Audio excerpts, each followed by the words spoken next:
जहां सूरज की किरणें तक ठीक से नहीं पहुंचती, वहां पहुंचता है कमांडो। जो जहरीले सांप लोगों की मौत बन सकते हैं, उन्हें खुराक बनाता है कमांडो। जहां आप जैसे लोग पूरी फौज लेके भी जाने से डरते हैं, वैसे इलाके देश को वापस छुड़ा के देता है कमांडो। 1000 के बराबर नहीं, 10,000 के बराबर होता है कमांडो, क्योंकि 10,000 लोगों में से एक कमांडो बनता है, सिर्फ एक। दोस्तों, किसी भी देश की सेना उस देश की सुरक्षा के लिए महत्वपूर्ण मानी जाती है। यानी कोई भी देश अपनी सेना की ताकत के हिसाब से ही दुनिया में एक अलग रुतबा हासिल करता है, और इसके लिए सभी देश अपनी सेना के जवानों को एक आम आदमी से फौलाद बनाने के लिए कड़ी से कड़ी ट्रेनिंग देते हैं। दोस्तों, आज मैं आपको बताऊंगा ऐसी ही ट्रेनिंग के बारे में, जिसे देखने के बाद आपकी रूह कांप जाएगी। और एक बात दोस्तों, इस वीडियो में मैं आपको पाकिस्तान की फोर्सेस की ट्रेनिंग के बारे में भी बताऊंगा, जिसे देखे बिना आप वीडियो को स्किप मत करना, क्योंकि भले ही पाकिस्तान की सेना को बार बार हिंदुस्तान की सेना ने मात दी हो, लेकिन पाक की सेना के जवानों को भी एक कठिन ट्रेनिंग के दौर से गुजरना पड़ता है। तो दोस्तों चलिए अब बिना देर किए आज का ये वीडियो शुरू करते हैं। नमस्कार दोस्तों, द मिस्ट्री आइलैंड पर आपका स्वागत है एक बार फिर से। Number 1, 36 hours stress training camp, para commando. दोस्तों, आपको बता दूं कि पैरा कमांडो का कोई स्पेशल रिक्रूटमेंट नहीं किया जाता, बल्कि इसका चयन सेना के विभिन्न रेजिमेंट में से किया जाता है।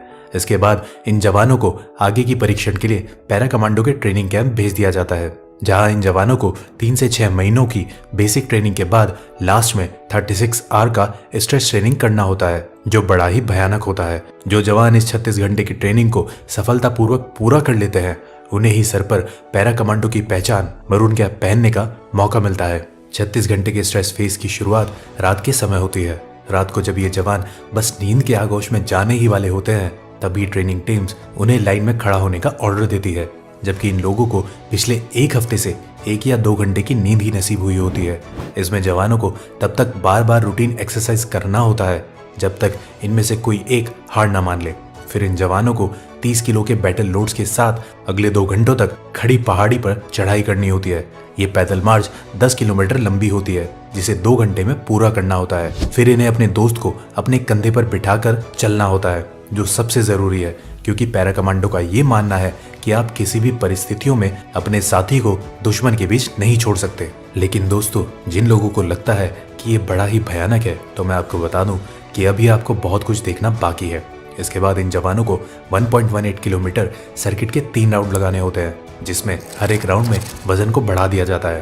पहले राउंड में जवानों को अपना 30 किलो का बैटल लोड और हथियार के साथ 20-20 लीटर के 2 जेरी कैंस लेकर चक्कर लगाना होता है, जबकि दूसरे राउंड में 80 किलो के ट्रक के टायर के साथ चक्कर लगाना होता है, और तीसरे राउंड में लकड़ी के भारी भरकम टुकड़े को कंधे पर उठाकर 1.18 किलोमीटर सर्किट को पार करना होता है, जिनका वजन 30 से 80 किलो तक हो सकता है। हर राउंड को पूरा करने के लिए इन्हें सिर्फ 1 ही घंटे का वक्त दिया जाता है।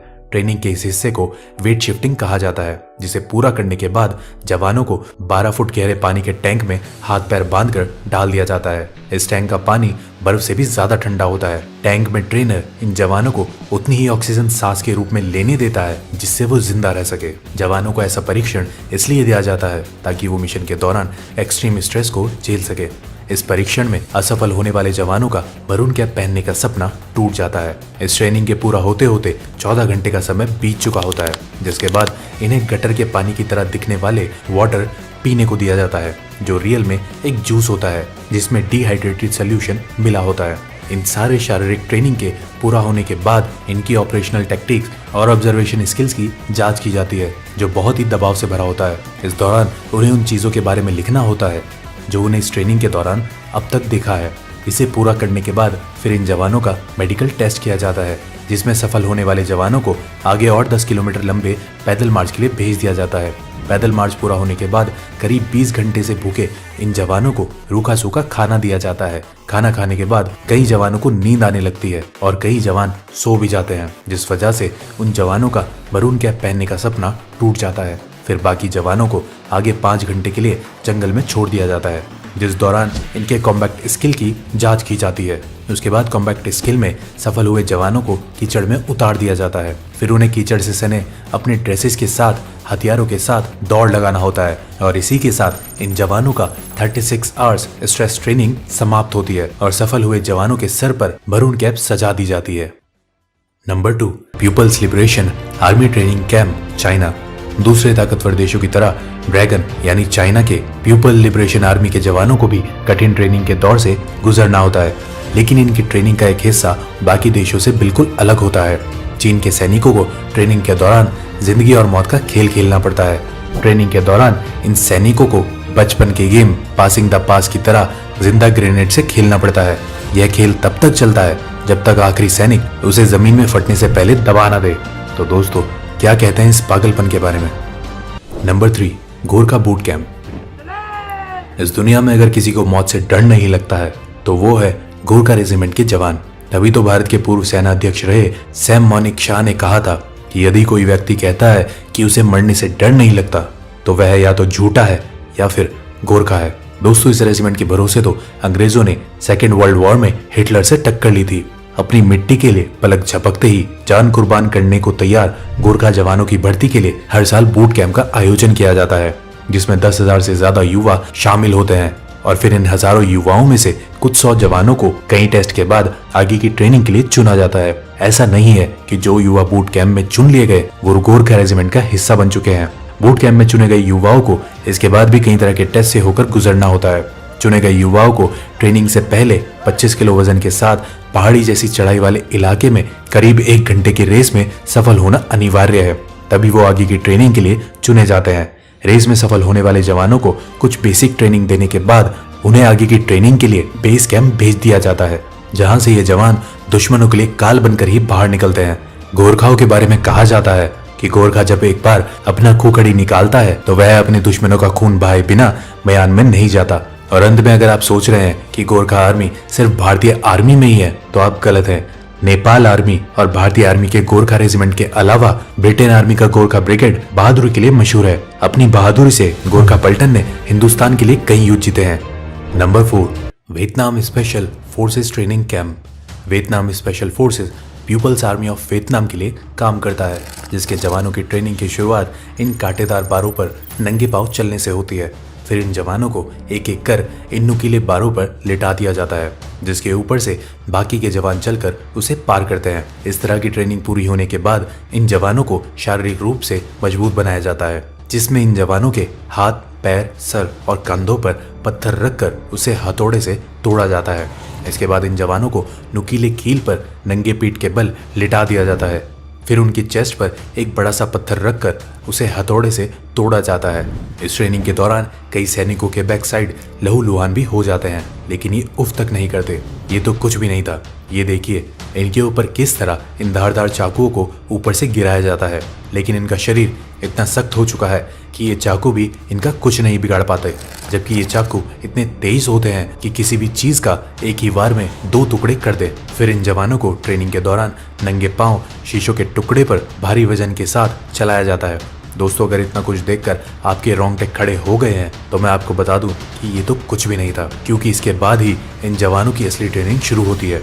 तो दिल थाम लीजिए और ये देखिए कि कैसे नंगी तलवार पर लिटाकर इन सैनिकों के चेस्ट के ऊपर एक बड़े से पत्थर को रखकर हथौड़े से तोड़ा जा रहा है।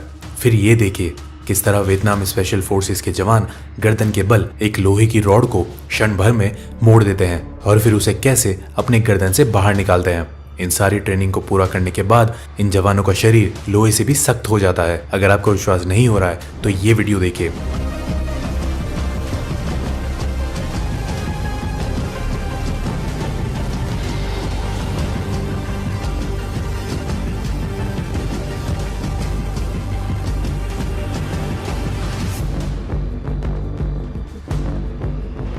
क्यों, अब यकीन हुआ? इसके अलावा वियतनाम स्पेशल फोर्सेस के जवानों को पानी के अंदर, माउंटेन हिल्स और जंगलों में लंबे समय तक सरवाइव करने के लिए कई तरह से प्रशिक्षित भी किया जाता है। फिर इन फौलादों को वियतनाम स्पेशल फोर्सेस में रिक्रूट कर लिया जाता है। Number 5, special service group SSG, Pakistan. वैसे तो पाकिस्तान युद्ध क्षेत्र में हर बार भारत के हाथों पिटता ही रहा है, लेकिन आज हम बात करने वाले हैं पाकिस्तान के स्पेशल सर्विसेज ग्रुप यानी SSG की, जो पाकिस्तान की स्पेशल फोर्स है। दुनिया के बाकी देशों की स्पेशल फोर्स की ट्रेनिंग की तरह ही SSG के जवानों को भी कठिन ट्रेनिंग करनी पड़ती है। ट्रेनिंग की शुरुआत 12 घंटों में 36 मील और 50 मिनट में 5 मील की दौड़ के साथ होती है। फिर इन्हें कई तरह के हथियारों को चलाने की ट्रेनिंग दी जाती है। जब एसएसजी के जवान हथियार चलाने में निपुण हो जाते हैं तो फिर इन्हें जंगलों, पहाड़ों और पानी के अंदर सरवाइव करने की ट्रेनिंग दी जाती है। इन ट्रेनिंग के दौरान इन जवानों को कई दिनों तक भूखा भी रखा जाता है। दोस्तों, अगर आप सोच रहे हैं कि गरीबी के कारण पाकिस्तान के इन जवानों को भूखा रखा जाता है, तो ऐसा नहीं है, बल्कि ये इनकी ट्रेनिंग का हिस्सा होता है ताकि जरूरत पड़ने पर ये भूखे पेट भी अपने दुश्मनों का सामना कर सके। तो दोस्तों, अब तो आप समझ ही गए होंगे कि क्यों देश की सुरक्षा में लगे जवानों का हौसला इतना बुलंद होता है। और अगर हमारी ये वीडियो पसंद आई हो तो ज्यादा से ज्यादा लाइक और शेयर करें। साथ ही अगर अभी तक आपने हमारे चैनल को सब्सक्राइब नहीं किया है तो उसे अभी सब्सक्राइब कर लें। आज की वीडियो में बस इतना ही। अब हमें इजाजत दीजिए। आपका बहुत बहुत शुक्रिया।